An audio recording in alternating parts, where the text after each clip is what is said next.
This is Patrick Sharkey. He is Associate Professor of Sociology at New York University.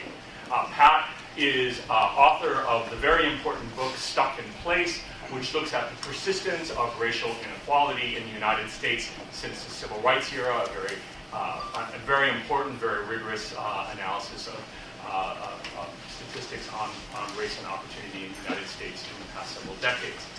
He is working on a new project, part of which he's going to be presenting to us today, looking at the impact of the decline in crime rates on urban life. And this afternoon's presentation is going to be looking at urban poverty out of the crime decline. So no further ado, let me turn the floor to Pat. Thank you. Thanks for saying, first off. I'm really sorry. You can blame the government for this. But anyway, I'm really grateful that you all stayed. And I'm thrilled to be here. Thanks for inviting me. I started doing the work on Stuck in Place in part because of Tom's work, and it's just a very impressive group here, so I'm very happy to be here. Glad you all stayed, and let's figure out how we can get through all this introductory stuff in maybe 30 seconds instead of 15 minutes. The work that I'm going to be talking about focuses on violent crime. It derived directly from the prior work that I was doing on neighborhood inequality, which is kind of a broad historical argument about the persistence of racial inequality and how that's linked with neighborhoods. The frustration there was that this literature on neighborhoods is not very clear about what actually goes on in disadvantaged communities that affects the life chances of those within them. So that's why I started working on violence. So a whole set of reasons why we might think violence might be a particularly important mechanism linking neighborhood inequality to inequality across a whole set of different dimensions, which I'm going to just say there's a whole bunch of evidence pointing us in that direction, including some evidence from moving opportunity, where we looked at variation in the effect of the experiment across sites. Found that it really corresponds closely with the degree of change in community violence that families in the experiment experience as a part of their move. That's all I'll say, but I can return to that. And then there are just several unique features of violence. It's concentrated among young people. That kind of understates the way that it is concentrated on young people in specific subgroups, particularly black males. Okay, homicide is overwhelmingly the leading cause of death among black males. About 50% of the deaths of 15 to 24-year-old black males are due to homicide. So this is a public health problem that targets a very specific subset of the population. And if we think about why it might matter for neighborhood effects, we have to look at the spatial concentration. So it's not just that it targets specific groups, it's that it targets specific groups within specific neighborhoods. And you can make this case. This is Chicago. Still catching my breath here. Which is showing, because a lot of the data and the analyses that I'll show are based on Chicago. You can make this case in Baltimore, Philadelphia, a whole bunch of cities, particularly in the Northeast and Midwest. And then the central hypothesis for the empirical work that I'll show you in a second is that we have to think about violence as something that affects not just victims and perpetrators, but that reverberates around communities, that affects every child within a community. And so I will give some evidence on that hypothesis, and I'll run through this very quickly. So testing this hypothesis, testing the idea that living in a violent environment has an impact on kids' day-to-day lives as they enter the school setting, as they engage in everyday life within their community. It's hard. It's a hard thing to do, okay? And there's huge literature on the effects of exposure to violence. I look at that literature and I'm not all that convinced, okay? We saw the spatial concentration of violence. We know that violence is not randomly assigned across communities within a city. We know that families are not randomly assigned to communities across the city. So this connection between growing up in a violent environment and child outcomes, which every developmental psychologist will tell you, of course that's true. And by intuition, I think we would all assume, of course that's true. That's going to be damaging for child development. The empirical evidence hasn't been all that strong in my assessment. So we have a host for the skeptics, we have a host of alternative explanations, a host of potential confounders that, and I'm not saying that these are actual confounders, I'm saying for someone who doesn't believe in this connection, they are possible confounders that might explain an association between growing up in a violent environment and a given set of academic or developmental outputs. Okay, so the work that I'm going to show you, at least this first set of studies, uses a different approach from most of the literature on neighborhood effects, whereas most of the literature analyzes variation in neighborhood conditions or rates of community violence that is generated from people living in different environments. This work exploits variation in the timing of when events occur in order to try to understand the impact of those events on kids. Okay? So I'm looking at day to day, week to week in a child's life. How does living in an environment where a homicide occurs down the street, how does that affect kids when they go into the school setting? That's kind of the core question here.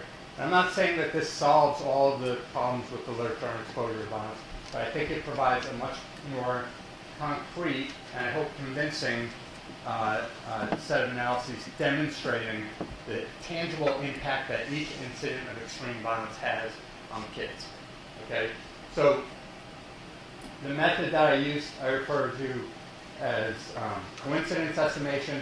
It relies on exploiting variation in the relative timing of multiple events in order to identify the effect of those events on a given set of outcomes. So in this case, imagine that you have kids in 3 different neighborhoods, okay? Neighborhood 1, neighborhood 2, neighborhood 3. And these blue dots here represent when kids are given an assessment. Okay, so in this case, I'm going to look at assessments of cognitive skills. And these were assessments that were conducted as part of the Project on Human Development in Chicago Neighborhoods. There's a survey of families with children in Chicago, where families, it was clustered in neighborhoods, so there were a lot of surveys done of kids within the same communities, but those surveys were rolled out over time. Okay, so you have kids within the same communities who were interviewed at time T, and then T plus 2 weeks, or T plus 2 months. You have interviews rolled out over time, and then as those interviews are occurring, other events are occurring in their lives. In this case, a homicide occurs within that neighborhood. Okay, and that's represented by these red dots. Okay, so you have situations where in the same community, one child is interviewed 3 days before a homicide occurs, and another child in that same community is interviewed 3 days after a homicide occurs. I'm going to exploit this type of variation in the timing of multiple events to try to identify the impact of that homicide on that child's performance on an assessment of cognitive skills. Okay, that's the basic setup. So I'm going to go through this first study in depth, and then I'm going to just talk about some of the findings that have come out from the extensions and replications of this. And why don't I speed this up a little bit and kind of get to the punchline, because I do want to get to this stuff on the crime route, which is what I'm doing now. So essentially I'm looking at again, this was from the PHCCN. The results that I'll show you are results for African American kids in Chicago. The study started in really 1995, ran in 3 waves through 2002. Rob Sampson just conducted a follow-up, so they now have updated data from these kids in early adulthood. I'm looking at two tests. These were the only 2 tests of cognitive skills available, a vocabulary subtest of the Wechsler Intelligence Scale for children, and a reading subtest of the wide range achievement test. The treatment variable is exposure to a local homicide. This is the framework for identification, where we're going to look at the effect of being exposed to a homicide.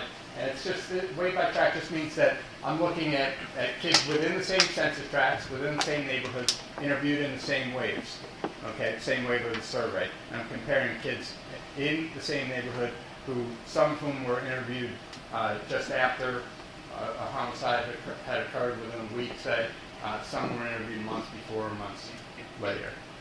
Does that make sense? Okay. I'll show you results at 3 different levels. Block groups, which are very small in Chicago, census tracts, neighborhood clusters, and the bottom line is the effect of local extreme violence in the form of homicides looks extremely large.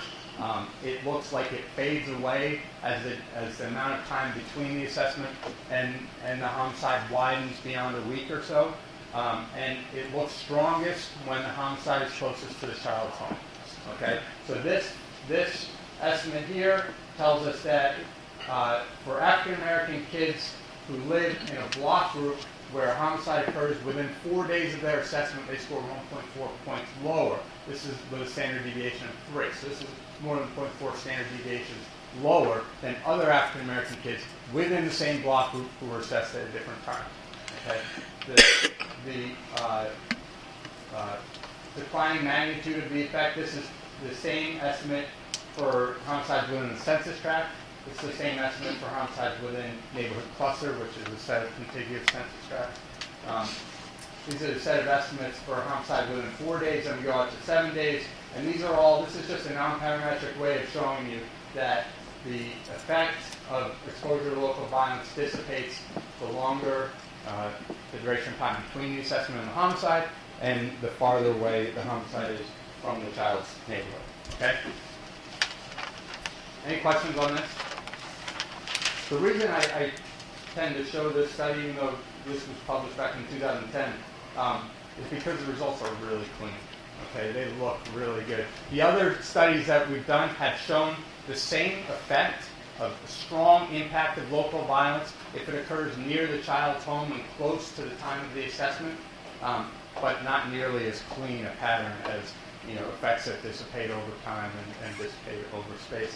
So I show this, and I'll tell you about the other stuff that is, and you wouldn't expect results to come out this clean in every study. There's obviously a lot of error in these estimates. So this is the other assessment where the effect is about 2/3 of the standard deviation. So just an enormous impact of extreme local violence that occurs close to a child's home. And this meshes, anyone who's been in a classroom or taught elementary school kids will not be shocked by this. This is not mind-blowing, but the magnitude of the effect is what's really striking. And when you think about, so this was mid-1990s Chicago, where in the most violent neighborhoods there was a homicide every month in these kids' neighborhoods. Okay, so if this effect is anywhere near as close to as large as it looks in these studies, this means that kids are entering school on a regular basis, not being able to function at a normal level. Some placebo tests. If we look at the effect of a homicide that occurs 4 days after the assessment, there's nothing. Okay, so you might think that there's something different about this time, and that's not the homicide itself, but there's other events going on, or you might think that it's an effect of the summer. So in this summer, kids do worse on tests of cognitive skills, there's more homicides, might create a spurious correlation. That's not it. Okay. There's no effect of a homicide that occurs just after the assessment. If you look at kids who are exposed to a homicide just before the assessment, they look no different than kids who were interviewed at another time. There's no difference in the distribution of assessments before and after a homicide. So there's no evidence that maybe people are canceling the interview assessment if something just happened in their community. Distribution looks identical. Okay, so this looks like it's very robust. I've replicated this in another data set conducted at the same time. This is what I said when I say the results are not as clean. This is what I mean. This is another data set conducted in Chicago at the same time frame. The analysis done the exact same way, and very strong impact of local violence, but obviously not as clean a pattern. Okay, so in this finding of a strong impact of local violence, I'd say the take-home points are, it looks very robust. There's no evidence in any of the studies we've done that kids who are given an assessment or interviewed or take a standardized test right after violence occurs are substantively different in any meaningful way than kids who take an assessment just before a homicide occurs or who take the same assessment at a different time. So that assumption, that core assumption that the relative timing of these events creates exogenous variation and the recency of local violence, that looks like it's very robust. There's been no evidence in any of the studies that we've done to make us wary of that assumption. So what we found in New York City schools, these are high stakes tests that every student in New York City public schools takes. We found that black students are 3 percentage points less likely to pass their English and language arts assessment if there was a violent crime on their block base in the week before the assessment. And this is the control group here, is kids who have a violent crime on their block base in the week after the assessment. Okay. Nothing for math. So there's some puzzles in here as well. I don't want to make it seem like this is a slam dunk finding and that the same patterns or identical patterns emerge in every study. There's some puzzles here. There's some effect heterogeneity that I have a hard time explaining. There's some differential impacts for English, language arts, reading, vocabulary assessments, all of which have shown very strong effects. Results for math assessments are more variable. In New York, we found nothing for math. Okay, in some of the other studies I've done, there have been findings on math assessments as well. So there's some puzzles in here. In this study, this was with data from Sibel Raver, a developmental psychologist who's a colleague at NYU. Again, done in Chicago, based on her data from Chicago in the mid-1990s. We went back and we merged the data with data on homicides. And here, what was unique about this study is that she has measures of executive function. Okay, so kids' were rated on their ability to maintain attention and control impulses while they were conducting a set of tasks of effortful control. Okay, and here we found a hint as to what might explain the effects on performance on cognitive skills. We found the same effects where kids were doing worse on assessments of cognitive skills, and some evidence that the mechanism may be that kids are less able to focus and control their impulses as they're taking an assessment in the aftermath of extreme violence in their community. This is a paper by Joanna Lako, who's now at Mathematica, who in a very rigorous study looked at kids' reports of feeling safe in school. Again, in New York City, found that within the same classes, kids who reported feeling less safe, even within the same student over time, when a child said that he or she felt unsafe, they scored worse on standardized assessments in their classroom.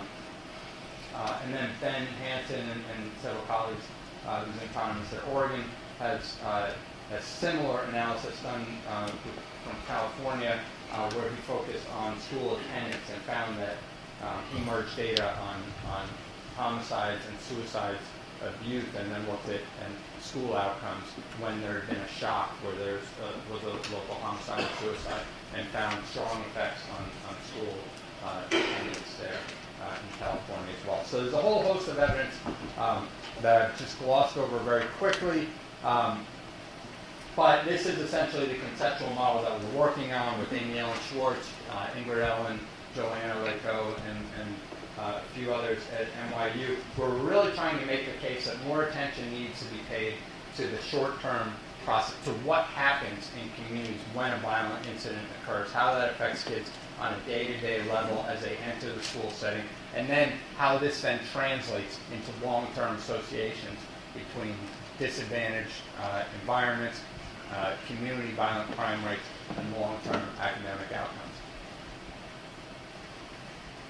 That's a lot that I plunged through very quickly. I think I'm almost up to speed now, so maybe I'll calm down a little bit and talk about the stuff that I'm working on now, which is essentially the question of, there's a whole bunch of evidence to suggest that violent crime may be a very important mechanism by which neighborhood disadvantage has translated into inequality across different domains of child development, different domains of urban inequality more generally.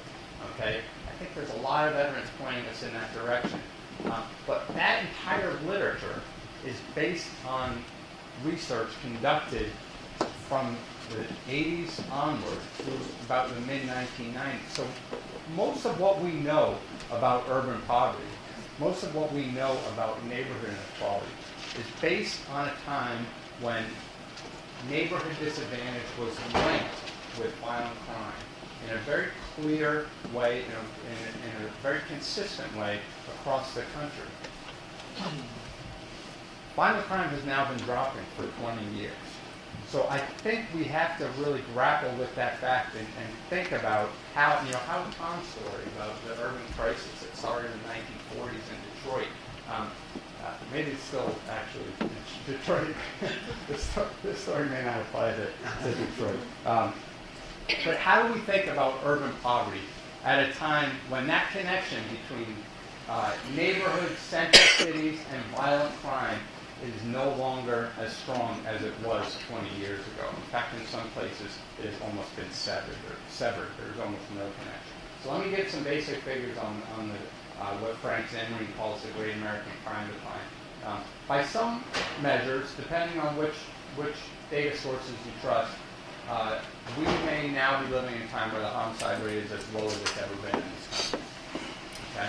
So back in the early 1960s, the homicide rate was 4.6, maybe, yeah, I think 4.6 was, that looks a little bit, yeah, that looks like 4. I think that was as low as it's been in the past 50 years or so, okay? And then it went very high, and it remained at a very high level through basically 1991 was the last peak.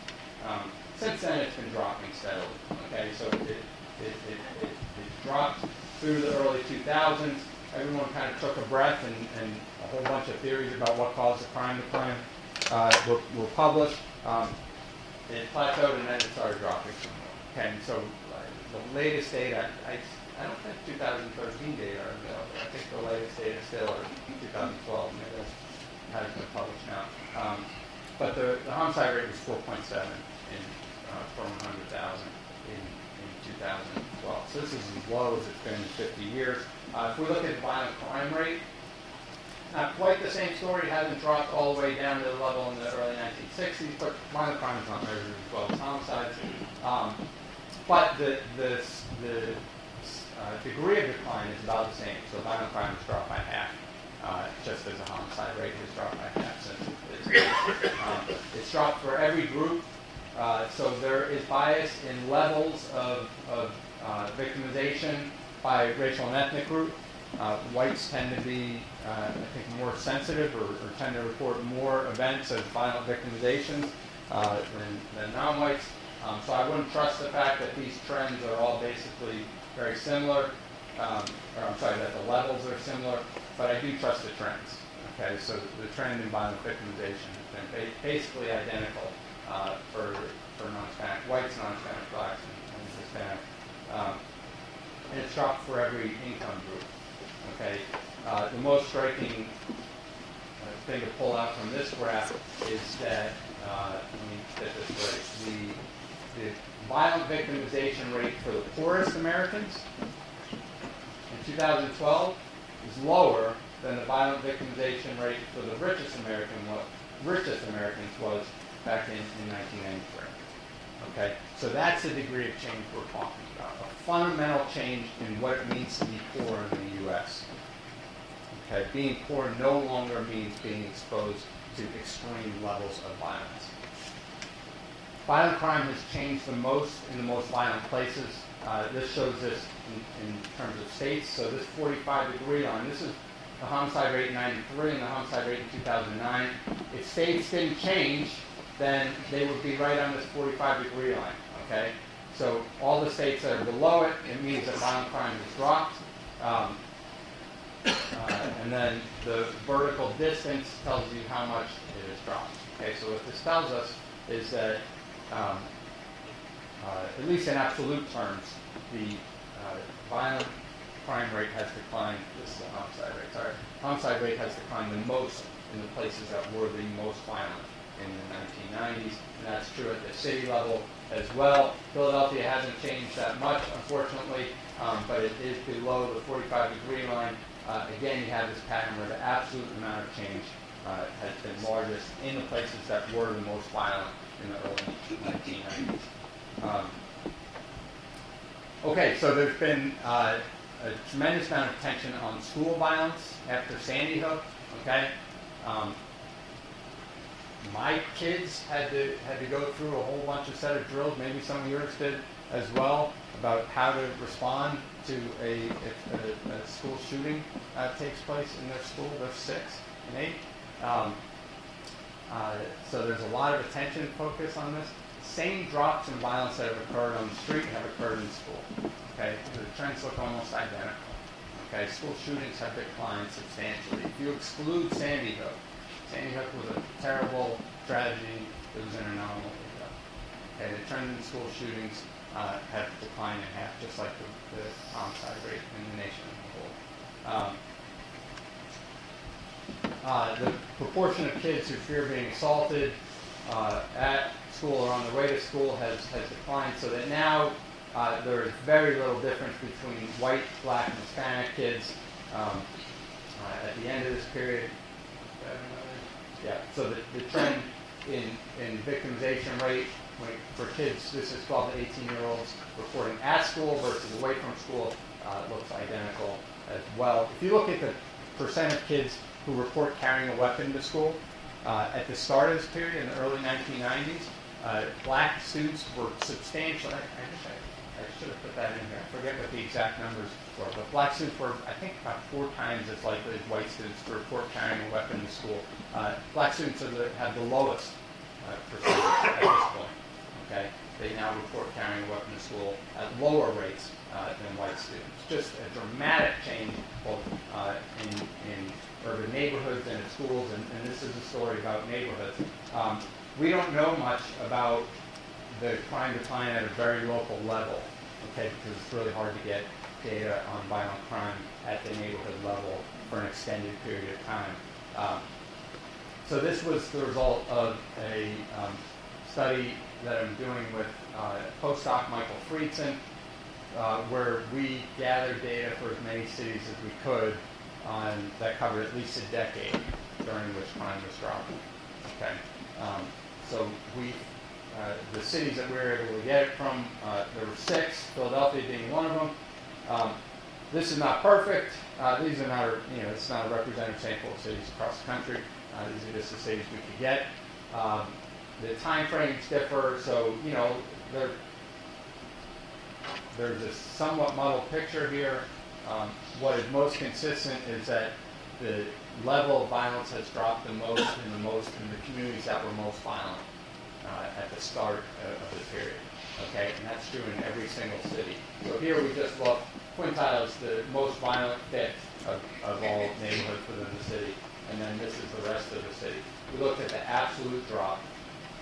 So in Philadelphia, most violent fifth of the neighborhoods, there was a decline in violent crime rate of 63. This is in absolute terms, okay? So it's not 63%. In the rest of the city, there was no change. This is the percentage change. And here, there are 3 cities where the change was about the same, the relative change was about the same in the most violent neighborhoods in the rest of the city. So Chicago was about the same, Seattle and St. Petersburg, Florida were about the same. And the other 3 cities, Philadelphia, Cleveland, and Denver, there was a much larger proportional reduction in violence in the communities that were the most violent at the start of the 1990s. This is I'm showing you St. Petersburg just because this pattern, it reflects the overwhelming pattern that we found in these 6 cities, where you have, so this just shows the trend in violent crime in the most violent neighborhoods. The second, okay, this is the second quintile, third, fourth, and then this is the least violent neighborhood. So you see this huge disparity at the start, and this is that spatial concentration of violence. Okay, you see that at the start in just the size of this gap. But then you see a convergence over time. Okay, so the absolute drop here in the most violent neighborhoods is much larger than in all the rest of the neighborhoods, and there's a convergence over time. There's still tremendous inequality in community violent crime, but there is a convergence over time, so that the degree of inequality between the most violent neighborhoods and the rest of the city has shrunk over time. That's true in most of the cities that we've looked at. Now, how does this translate into the experiences of residents within these cities? Here we looked at, this is like an exposure index. Okay, we looked at for the average white, black, and Hispanic resident of all these cities, we looked at the average level of community violent crime. Okay, at the starting point and at the end point. And it's easier to see if I just show you one at a time. So this is the average level of community violence at the starting point, okay, in these 6 cities for whites, for blacks, for Hispanics. In Chicago, whites, blacks, Hispanics. In Cleveland, Denver, Philly, Seattle, and St. Petersburg.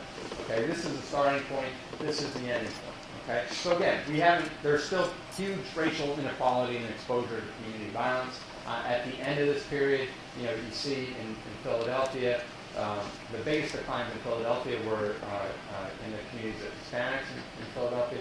But at the end of this period, there's still much higher rates of violence in the neighborhoods of Philadelphia's black and Hispanic communities.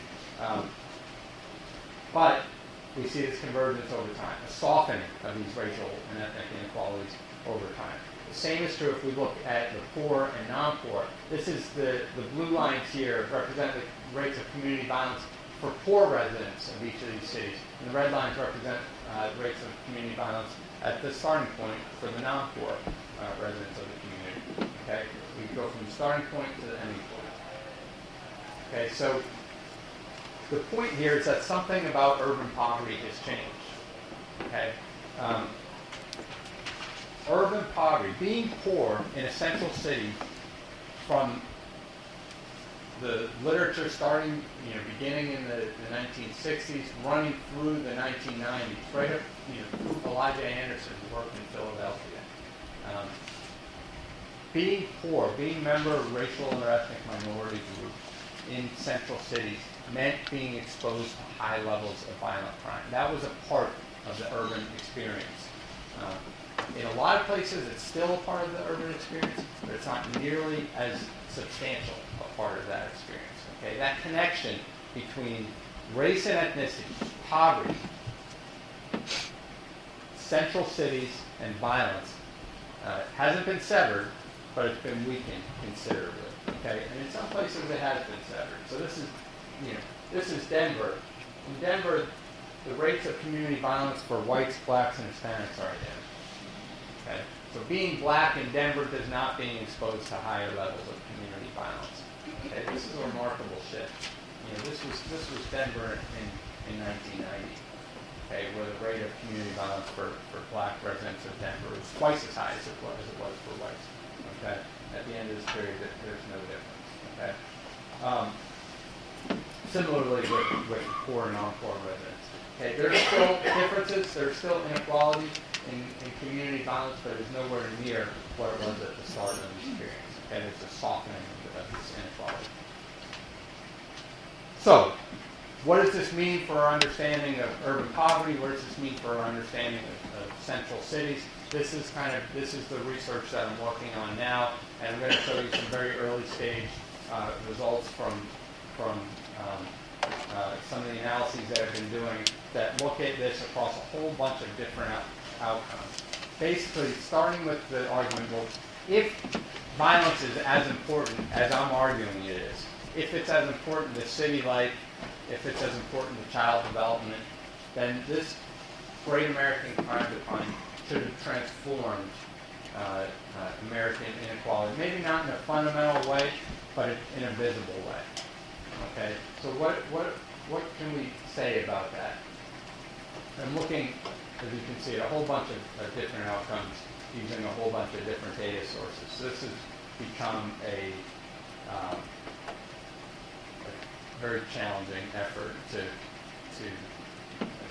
we've got all the data, but the second step of making sure all the data are clean and work together has been time consuming. So I'm going to show you some very early stuff. And how am I doing? Okay. Just at a basic level, how has the crime decline affected life expectancy?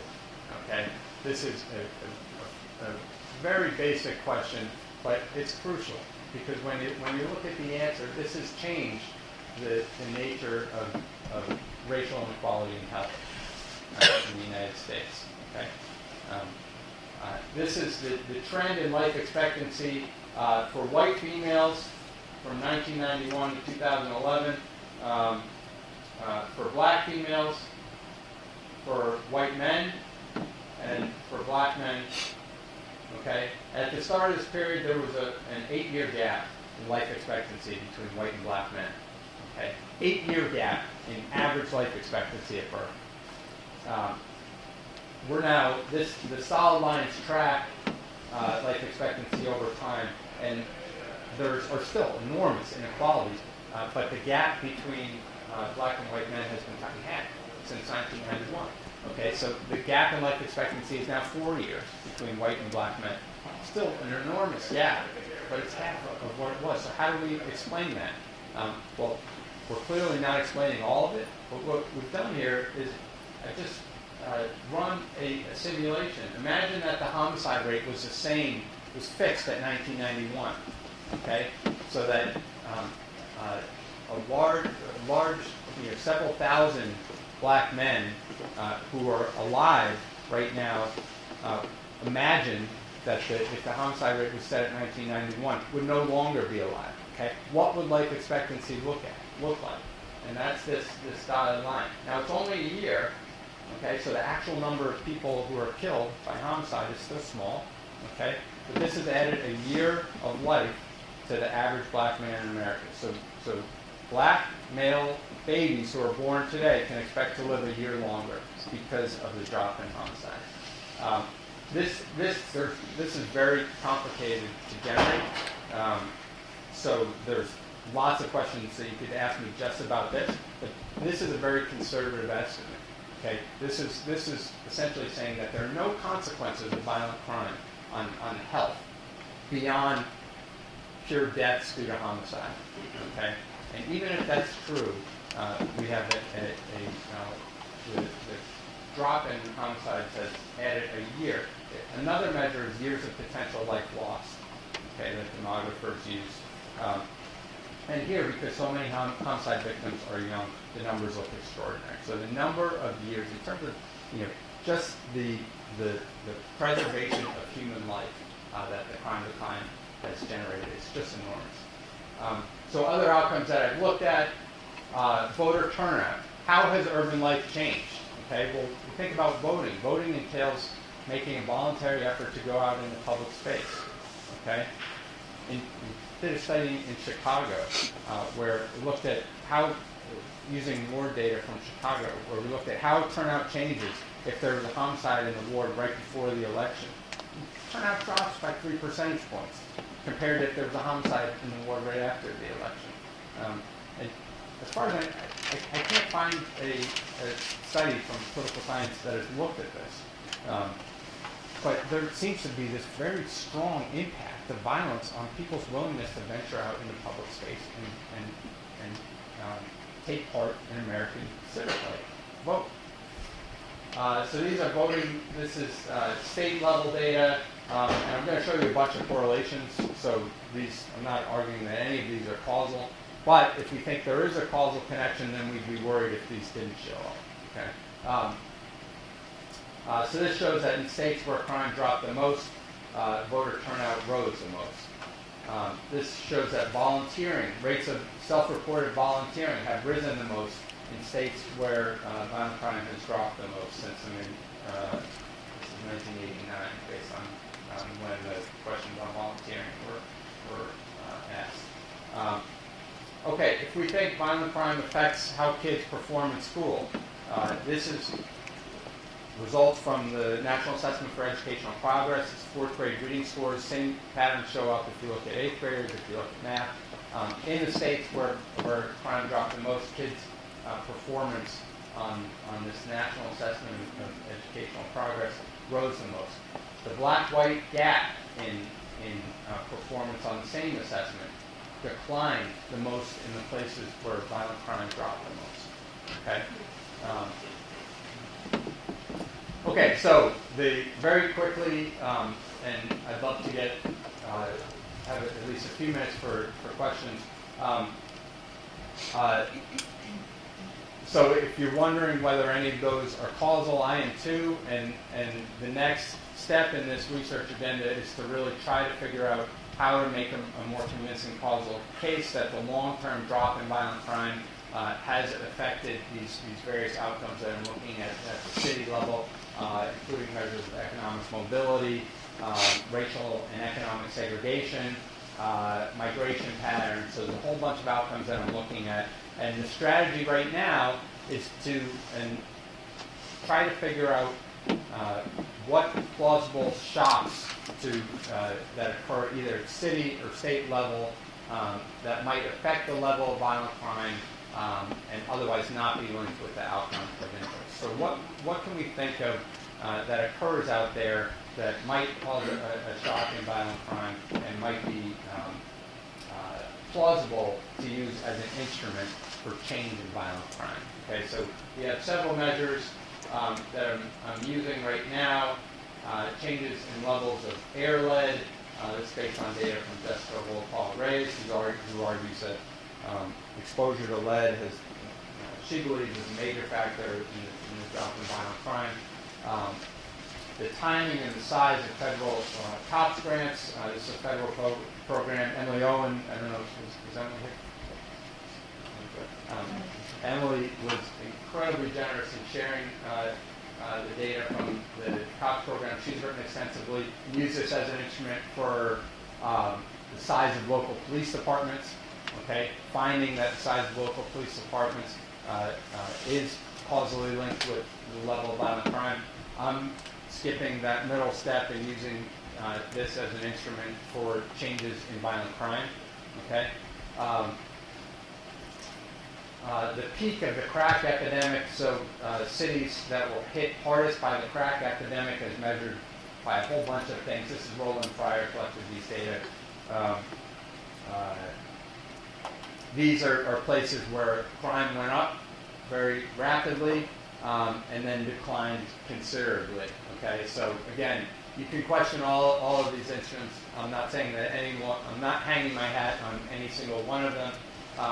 But I'm using all of these in tandem to try to get closer to causal inferences. So we're using the peak, how extreme the crack epidemic was in a given city or state as an instrument for the subsequent change in decline in violent crime. Weather patterns, this works for shorter periods. This doesn't work for the long-term decline in violent crime. But within a given year, if there are a greater number of extremely cold days and there's less crime in that year. Very hot summer leads to more crime. And then this other one, which is just based on the age structure. And this actually works at any level, as far as we can tell, at the neighborhood, city, county, and state level. If there's a disproportionate share of 15 to 24-year-olds, there's a higher level of crime. It's consistent with criminological theory. You can also critique it based on all the things that come together to create a bulge in that section of the age distribution. Okay, so very quickly, these are kind of the only analyses that we've kind of taken through with all of the instruments are analyses of migration. So you've heard stories about kind of the reemergence of central cities. This uses data from the IRS on migration to look at migration into and out of counties across the U.S. I won't get into much detail. I think these estimates are not huge. This is not saying that violent crime has created an influx of new population into places, but there does seem to be an effect of violent crime on attracting new population. This effect looks stronger when you use the instruments as opposed to when you use ordinary least squares. And then the second analysis did the same thing, but here we looked at migration from central city counties to suburban counties and vice versa. So we looked at the net migration between the central city and its suburbs. And again, here the relationship is a little bit stronger. Still not a huge magnitude, but this is showing that in places where violent crime declined, people are more willing to re-enter central cities, which again is not shocking, but it's consistent with this idea that when cities become safe, urban life flourishes. People are more attracted to cities. People are riding public transit. That's the other analysis that we've taken pretty far. Public transit use rises, voting use rises, and so forth. So I'll stop there and just leave you with the point that most of what we know about urban poverty, or at least most of the stories in our head, were in a lot of the classic literature. It was conducted at a time when violence was rising. Okay, so it was conducted at a time, and I think most of our urban policy, our basic urban policy agenda was developed at a time when there was a very strong link between central cities, race, and violent crime. Okay, those connections haven't disappeared, but they have weakened considerably. So I think there is now space, for rethinking urban policy in a safer time. I think there's hints of that, where even on the right, there is a movement to try to break down the set of policies that really led to incarceration on a large scale. So I think there's momentum in urban policy to kind of change the way that we do urban policy, to change the model, the dominant model. I can talk more about what I think that is. But secondly, I think we really have to rethink what we know about urban poverty in a relatively peaceful time. Okay, thanks.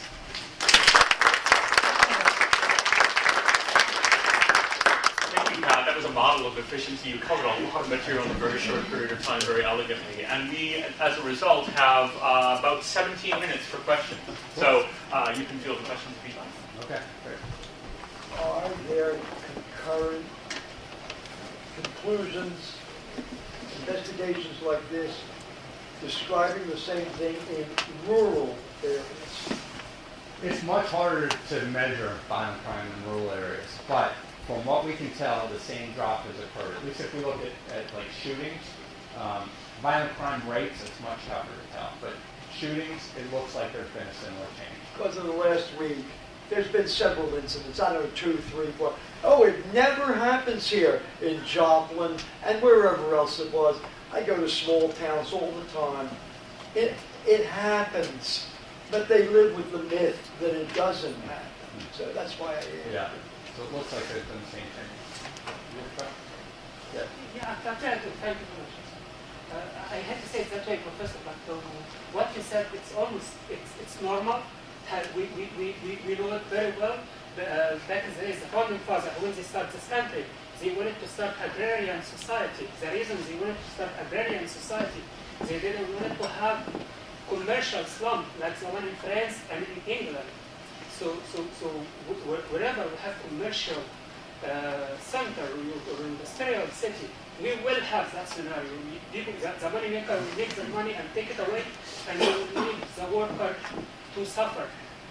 And also in these days, once we exporting our industrial slum to India and to China and all over, I wonder if we have similar study to the industrial slum and inner city overseas.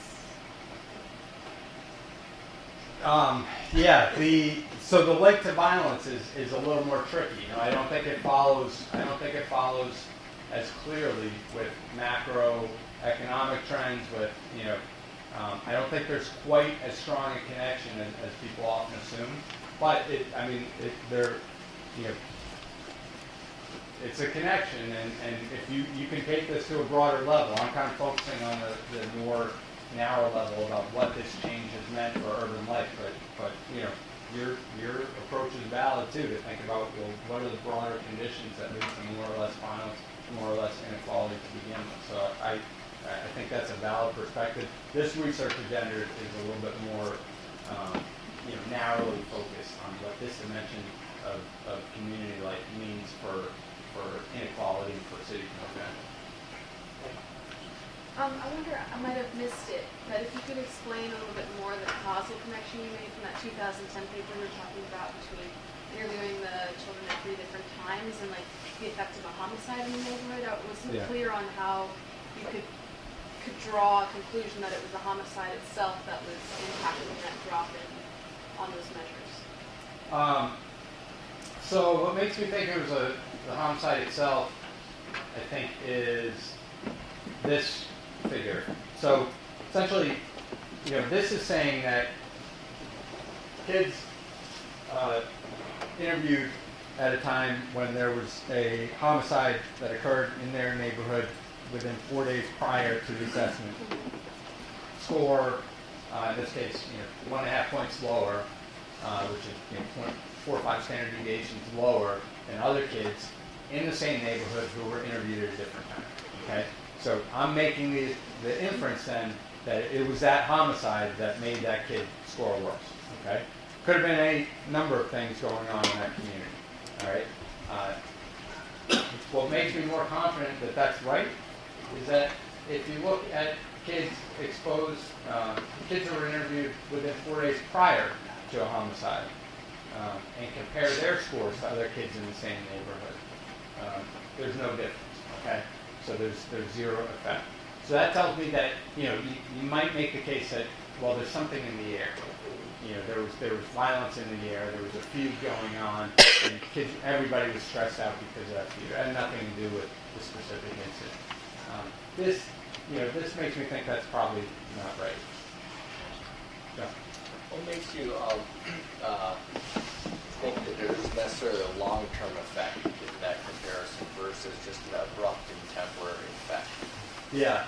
So this study is not suited to identify the long-term effect, right? So because I'm looking at if there's a long-term effect, I'm making all comparisons within neighborhoods. Right. So if there was a long-term effect, then it might be that every kid in the neighborhood goes down a little bit. Right. Down by 1,000. Yeah. So they all go way down and then come back up and are a little bit lower than where they were. That's consistent with these results, so I wouldn't be able to detect it. So the stuff we're doing now is trying to figure out the long-term effect, because you're exactly right. So we're then making the assumption that these are cumulative, that kids don't bounce all the way back. Even if it is short-term, I think it still is relevant for thinking about how kids function in school. But the stuff we're doing now, I think the identification strategies aren't as strong, to be honest. But we're comparing kids on blocks within tracts that have been exposed to higher levels of crime. We're looking at the other analysis that I'm doing with Andrew Christos and Gerard Torres Espinosa, who's a grad student, is we're using the boundaries of gangs as a shock on kids' exposure. So kids in very violent neighborhoods, if they live right where a boundary between two gang clans, will be exposed to higher levels of crime. So we're trying to exploit that to identify the longer-term impact, but we're not there yet. So I think there's still empirical work that needs to be done there. Are you aware of any studies that looked at long-term exposure to crime and potentially the stress reactivity to, maybe math tests at school or even, assessments and surveys? Yeah, so things that are a little bit more stressful than the typical daily life. I don't know about that. I mean, we're looking at cortisol levels with Emma Adam at Northwestern. She has data from Chicago that we're matching with homicides to see if the same story holds when you look at stress outcomes related to stress response. And she has a much richer set of data on a whole bunch of physiological possible mechanisms here. So I think it I want to look at sleep patterns. I want to look at stress response. I think those are all potentially relevant mechanisms. I was working with Martha Farah. I went to her neuroscience boot camp several years ago where I really tried to immerse myself in that literature, and we're finally now getting the data where we can look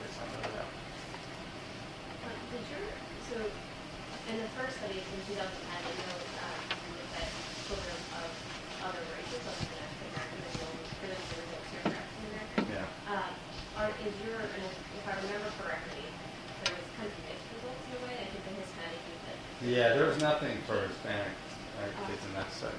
So is your current study, will you be focusing, will you be looking at many ethnicities of children, or will you be just focusing on African American? So you can't do this with whites, okay? Because there is no extreme violence in their neighborhoods, literally. You know, we cannot generate an estimate, at least using homicides.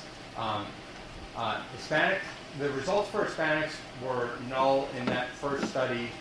In subsequent studies, they haven't been. So in the work with Sibel Raver, the effects were just as strong for Hispanics as they were for Black Americans in her sample. In the original study, I am a little worried that the assessments are difficult to interpret for Hispanics because kids could choose which language they wanted to take the assessment in. So you had kind of a mix of some kids who were taking it in Spanish, who may have had poor English skills, other kids who may have had similarly poor English skills or were okay but not great, who chose to take it in English. So anyway, it's a little bit muddled there, and that may have something to do with it. There's less precision for Hispanics because they're less exposed to violence, extreme violence in Chicago. Most of the victims in Chicago were Black, so if there's anything about the salience of the victim that matters, so I think it's a puzzle. And in two of the studies, there have been much stronger effects for Blacks. So it's not entirely clear. I'm not convinced that there's a racial story, but it is a puzzle on a couple of the empirical stuff we've done. I had a question about the finding that the drop-in kids carrying weapons to school. Yeah. I wonder if there's been, and it's obviously only one measure of violence, but has there been anything looking at the role of middle sectors in that? I don't know. And whether, if there's a drop in group carrying weapons to school because there's middle sectors, but using weapons elsewhere. Yeah, I have no idea. Yeah. I'm curious about if you thought about the interaction with incarceration rates. The decline in crime coincided with a dramatic increase in incarceration rates. Now we're seeing all these studies about the health consequences of incarceration rates, and so are we switching, negative effects from violent homicide to incarceration? Have you thought about, thinking about incarceration as an added dimension here in the series? Yeah. It's an important question, obviously. I think in kind of celebrating the decline of violent crime, you have this in the background. And I think, first off, what we know about, I don't know that we know anything with 100% confidence, but from what I can tell, incarceration reduced violent crime, okay? It reduced violent crime, this latest report says probably not post-2000. I think that's probably right. So incarceration became very inefficient over time. It probably had a very small impact on violent crime. Probably doesn't explain the crime decline as a whole, but it probably did have some effect. And it certainly had negative consequences I'll let Charles might want to weigh in here on the extent of these negative consequences. So anyway, I think it's a very complicated discussion. I think incarceration, mass incarceration has been devastating for communities, for community life, for families, but not universally so. I think it's a little more nuanced than progressive technology. Charles, do you want to weigh in? I'm comfortable with that characterization.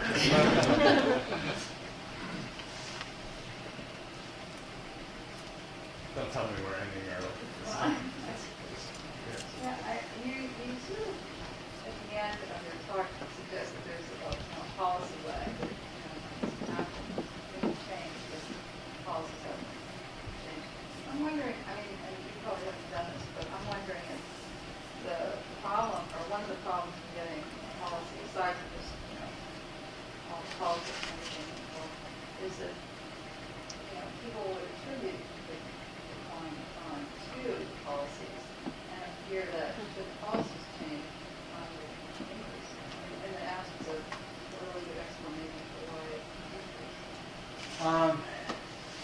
Yeah, so I can see that as a potential fear. You know, the fact that sentencing reform has been driven by Republicans makes me think that that is actually not playing out as we look at the policy sphere right now. You know, when de Blasio was elected, there was certainly, you know, this undercurrent of sentiment suggesting, well, if he reverses the policies of the last two administrations, then crime's going to start rising again. So it's certainly out there, but I think crime has really declined in the consciousness of Americans. You know, when our urban policy, this is stuff that I'm writing right now, so it's kind of fresh in my head, but not entirely worked out. But when I think about our urban policy agenda, or the absence of an urban policy agenda, I really go back, and Tom might want to weigh in on this as well, but I go back to the debates going up to the 1968 presidential election, when this tension between how to understand the urban crisis kind of came to a head, and there were two models of what had caused the urban crisis. One that focused on injustice and inequality, and another that focused on lawlessness and criminality. And that latter model won out. Okay, and I think that model, that understanding of why cities were in crisis, and the explanation that it was because of lawlessness, lack of respect for social order, and criminality that was concentrated in urban ghettos. I think that narrative has dominated urban policy since that time. And I think only now is that narrative really weakening. I think it's weakening in large part because of the decline in violent crime. And I think it's opened up space for kind of new narratives of how to think about urban policy. And so I think it's really an open question about where it will go now. But I would argue that tight connection between central cities, race, and violence that I think has really been central to understanding the trajectory of urban policy for the past 50 years. I think that has really weakened considerably, and there are signs of that in the policy discourse. I mean, that might be an interesting cut of your data. You know, all these different comparisons of like poor neighborhoods and African American neighborhoods. To the extent that you can, in some of the new data you collected, look at inner cities versus the urban, more suburban outer line areas, because the story you hear about gentrification in Seattle, and this is true, right, is that disadvantaged people are pushed into further flung areas. So tracking how crime has changed in those sort of like quasi-urban spaces. So as a function of movement? Yeah. That's a similar story in Chicago. It's suburbanization of poverty and of populations that are likely victims as well as offenders. Yeah, I could do more of that. Yeah, it's a great suggestion. I haven't done that, but yeah, it's really fun. We are out of time, exactly at 1:30. So thanks very much, Pat. All right, thank you.